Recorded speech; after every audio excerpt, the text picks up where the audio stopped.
All right, welcome back, folks. I'm so proud of you for joining us a second time. And remember, last time we were just finishing off and explaining to you that you can't trust a label. So just to recap for those of you who have just joined us today, is I think I was horrified to discover when I moved to the USA that we can put ADA in our food, flip-flop material, which can aggravate you and harm your body. And so I warn people, hey, you better start reading labels. Well, not wrong. Long after teaching people to read labels, I was blown away to come across a UC Davis study where they showed that up to 69% of olive oils. I'm only showing you good stuff here. I'm not going to show you bad stuff, right? These are the real quality products, right?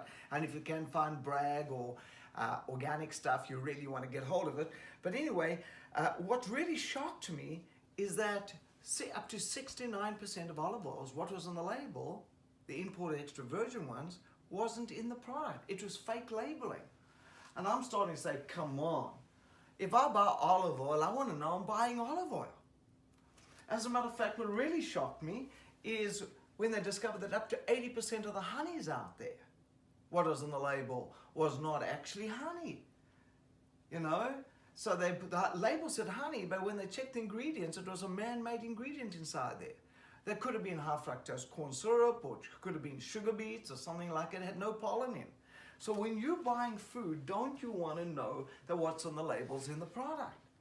And so I'm going to spend a few minutes showing you some labeling ideas over here. And I think one of the things that shocked me when I started understanding this, that there's 3 different ideas of labeling. And the first idea of labeling is self. And self says, hey, I'll check the product. I'll tell you if it's good. And let's give you an idea. Have you ever heard of Roundup? Roundup is supposed to be this harmless product that everybody could use. And now they're finding it's got all kinds of side effects. Who's heard of Agent Orange? Agent Orange, this harmless product that was sprayed over the American troops. And now there's so many of them dying from side effects of this product. Who's heard of DDT? This harmless product that is eventually banned in many countries around the world because it had so many side effects. So if somebody checks a product themselves with no control, you can't guarantee what's on the label in the product. As a matter of fact, I want to go a little bit further than that. I want to show you some studies over here. And here's a study, it's called a synthetic study, where they went out, and the study was done in the USA in 2007, where they took the 21 biggest manufacturing brands of supplements out there. And to the world's horror, they discovered 11 of the 21, that's 52%, what was on the label was not in the product. As a matter of fact, how bad can that be? Well, here's a terrible study when what they discovered, that if you went to Walmart, Walgreens, Target and GNC, and you bought yourself a variety of herbs, up to 96% of those products, what was on the label was not the same what was in the product. 96. Folks, that's horrendous. Wouldn't you think, 10%, maybe 20%, but 96%? As a matter of fact, it even got worse than that. They discovered, there's a big lawsuit just being settled right now against poor GNC, where they discovered that they actually had pharmaceutical or prescription drugs in their products, which could have had all kinds of side effects. So when you're taking a supplement, you want to make sure that what's on the label is in the product. So now we're down to 10. Well, let's give you some more ideas, even before we move on to 10. I'm sure you saw the Bloomberg study where they discovered that nearly every aloe vera that they analyzed from the giant corporations out there, what was on the label was not in the product. If they were placebos. So you buy the shampoo with aloe vera, you're buying a placebo. Conditioner with aloe vera, placebo. Skin cream with aloe vera, placebo. So now we're down to 10. Of the 10s, 3 didn't dissolve at all. Took the product, came out the other side whole. How bad is that? Now we're down to 7. Of the 7, 1 company was adding lead to their product. So now we're down to 6. So now they take the 6 best supplements they could find. They take 2,000 men who got stage 4 cancer. They give 1,000 a placebo. They give 1,000 them the 6 best supplements they could find. To their absolute horror, they discovered the men who took the 6 best supplement according to the study, it says may increase cancer growth by 32%, but the graph show it definitely did. And may increase death rate by 100%, and the graph showed actually did over those who took the placebo. So then they do another study, and they take a product which we highly recommend, right? Which is made from juice extracted, dehydrated, organically grown, GMO-free, vine-ripened whole foods and fruits and vegetables.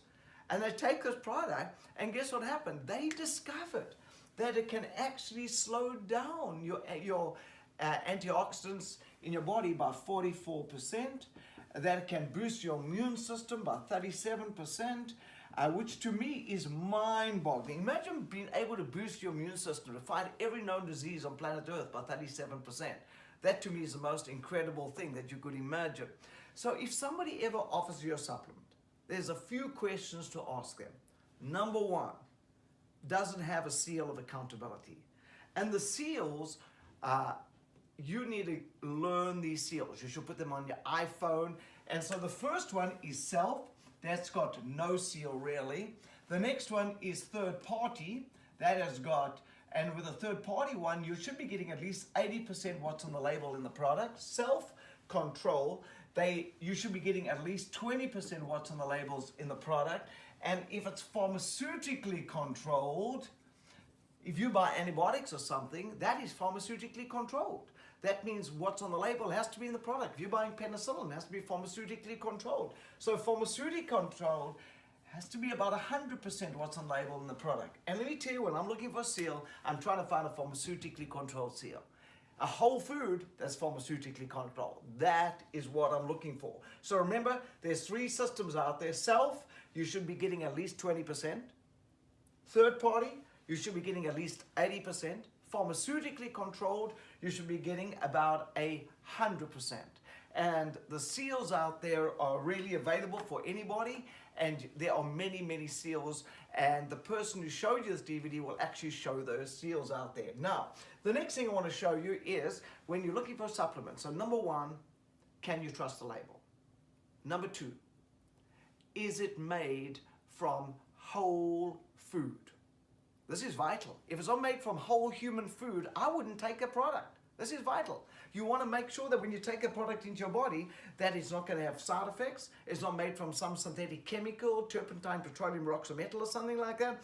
You want to make sure that this product's actually going to benefit you. And so how do you know that? Are there third-party studies showing it gets into the blood? And last of all, are there third-party studies showing that it doesn't only get into your blood, but that it actually benefits you and doesn't harm you? Thank you so much.